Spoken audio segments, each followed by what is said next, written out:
Can you speak to the language preparation part? I'd like to answer that if you don't mind. So yeah, I was a student in the JSL program as well, and I was self-taught prior to that, so I tested in here. And I felt that it served as a really excellent basis, like going, at least from my opinion, doing the JSL portion of it, because it set up a really good grammatical foundation of being able to speak and have that confidence to speak. Now, I think that there were a lot of difficulties in trying to really get the flow and the mastery of it. You have to really, discipline yourself to say, okay, well, when I watch movies, I'm going to take notes. Or when I'm, just waiting, I would always write little vocabulary lists like on receipt paper and constantly study those. But truly, and Megan and well, all of you touched on this. But Megan, on one of her quote slides, I think. Trying to really just take every experience and try everything. I made a point not to say no to my Japanese friends. Like if they wanted to go skiing or something, I said, well, what else am I going to do? I'm just going to go skiing with a bunch of Japanese people and just be the only foreigner there. And I really think that immersion that helps and that provided a really solid foundation. Of course, you need supplemental. I think you really need to supplement yourself. I think the initial tools are the survival is the survival level of language, because even after for my internship I want to say I had a year and a half or 2 years I think of study with Dr. Kamra and Dr. Harada that I went over, and that was great for getting me prepared for survival, but nothing's better than immersion, really. I think I'm not naturally gifted at languages. I feel like I kind of intellectually crammed it, it's the kind of the round peg, the square hole. And the JSL program, for I guess the points for JSL, is that my speaking is probably my weakest, or maybe I don't know, listening comprehension speaking. They're pretty close. Probably listening comprehension is my weakest skill, and I found the JSL program enables you to speak much better than everybody else. But since I'm not naturally gifted at languages, the 4 years were not enough for me. So I did I was there for a year. I did the summer intensive program here at OSU, and then I did the Interuniversity Center in Japan. And then when I was at my semester of law school in Japan, I tried to study Japanese. The firm I worked at very nicely paid for a tutor once a week. And I had to do that because to actually operate in Japan and work there, you need a much higher level than you expect. I mean, you think you're here, you may have an A in class, but it's not going to be good enough to actually have probably. I don't want to say everybody, but it wouldn't, at least to be an attorney, is not good enough. Taking just classes, you need to have those additional. I don't know if either of you do feel the same. It's not going to be enough. You need that. The best thing. Oh, go ahead. Yeah, that was the biggest shock about coming to my study abroad at Chubu University. Was like, I'd show up to class, get A's and everything. I mean, I think a lot of it, we have, the OU program is good. It was just, I just did kind of like what you do to study. I didn't really immerse myself in Japanese before going there, and so yeah, it was kind of like, whoa, this is like, you get, your class is telling you, oh yeah, you have an A, great job, and then you get there and you're like, uh-oh. But not.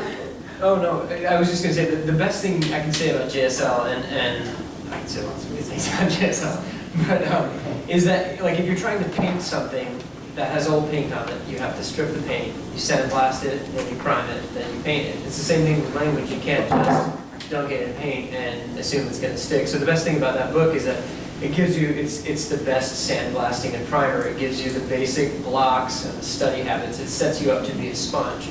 So that once you do get into the immersion, you already have the study habits. You know how your mind is programmed. Ryan and I probably take language in very different ways. We approach it differently. But to be able to learn it, we both have to understand how we learn it. And then once you know how you learn it, the book sets you up with those patterns, and then you're primed for the immersion. But an important point that I kind of touched on before that I always keep in mind is that just having good language skills will never be enough. I found the biggest problem talking to language students or law students that reach out to me is oh, you're an OSU graduate, I'm interested in what you do, I like to hear your story. And they say, oh, well, I study Japanese. and I want to live in Japan, I want to work for a Japanese company. But there's nothing else past that. You need to show the dedication to what you want to do. You have to say, not only did I study Japanese, but I was a member of the International Law Society, or I was in a club or something like that. I have one question. So I really appreciate this your specific experience in Japan, how language might have helped, and other things, skills you might learn while you were in Japan. But I'd like to know if there's anything beyond it, as you say, like modus operandi, or conducting business, or modus operandi, or studying or working in some Japanese organization. So do you have any experience that you'd like to report to us, how the modus operandi aspect or organizational cultural aspect of Japanese business or schools that might have benefited you or might have impacted you other ways? Absolutely. I think I kind of glossed over it a little bit, but in the United States and many Western cultures, we're sort of taught to stand out as one, as an individual, and you said the classic, the nail that stands out gets hammered. To that end, I really earned a respect for my actions representing the company, representing the unit, and there's so much pride. And really, the thing that's actually kind of wrong about the internalization of how, if I'm not an individual, no one will ever notice me. It's actually kind of backwards, because there are really cool, creative ways to elevate the company, which is really sort of the Japanese. I think it was in this morning's session where, with the example with the elevator woman, like, be the best damn at what, the best damn person at what whatever your role is, be the best at that. And that will elevate the unit and the company and the group as a whole. And that's something that we completely miss in our Western working culture, I would say. And that's definitely something I've learned as a manager in my current position, that you're looking, of course, for individual efforts, but it's still the group and the company, everything is represented as a whole. Client service is a big thing you learn in Japan, that you can take lessons from that and bring them here. And people like the respect and treat like what you just said, treating a group as a whole is a very valuable skill to learn. It's funny though, like for instance, like speaking on the phone in Japanese is very difficult. Like first time you have to speak to a client, explain things, and then react in real time to questions in Japanese. That is an intimidating experience. But on the other side of the coin of good things, there are also, not surprisingly, some negatives. And so like when I came back to New York, I was, long story short, overly deferential at times. And the part's like, Ryan, the people that are in Japan too long start doing that. You have to break that habit of saying, oh, I understand, yeah, yes, that's a good point. American clients don't want to hear that. You have to say, no, you're wrong. Like, no, this is how it should be. And so you always have to be aware to note the good points that are there, but also there are things in Japan that don't work in the US, just like things that Americans do don't work over there. And you function as a cultural bridge at times, and that bridge goes both ways. So just be aware of who your audience is and react accordingly. Yeah, I think that was something I noticed quite a bit working both in Japan and then back here, doing a lot of head work for the Japanese student organization. That there are certain ways that you can interact effectively, and at times it felt like, well, I'm in Japan, so I got to play by Japan rules. But then I'm in America, but I'm still playing by Japan rules with the Japanese people. But then you're in America, so this kind of like blur, or the lines get really blurred in that aspect. So I think there's a lot of ways that you can take away from it. Like in my perspective, the client interaction, like really being friendly and customer service oriented, really helped me personally to be able to read people better and to see, well, okay, if I say it this way, then this is going to offend somebody. So why don't I say it this way, and then I can probably make this interaction a lot more favorable, and that while still maintaining a kind of... There is this concept of politeness and decency.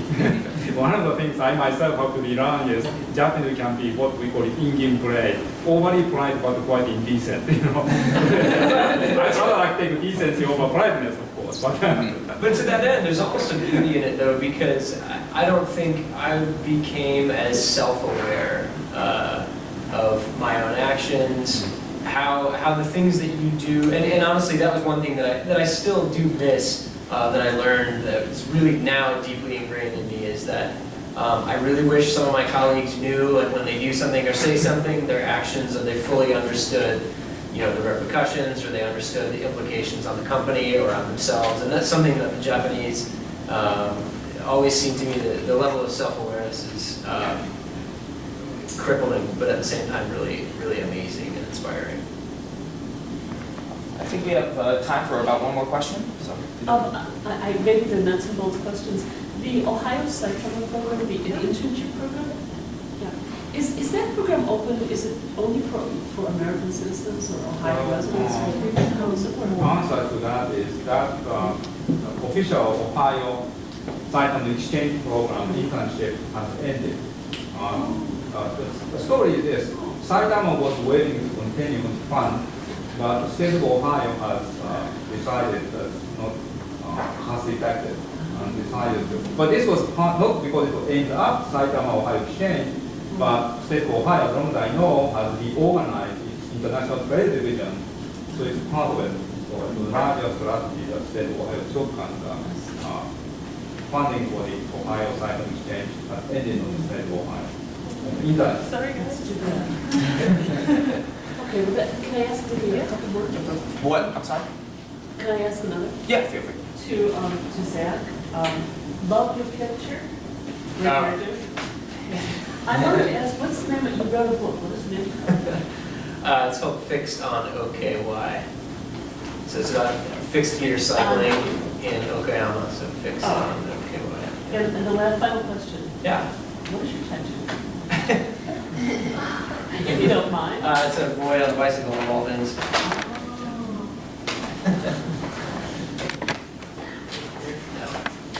All right. Well, thanks everybody for attending the Business and Law panel. I hope you learned quite a bit, as much as I did about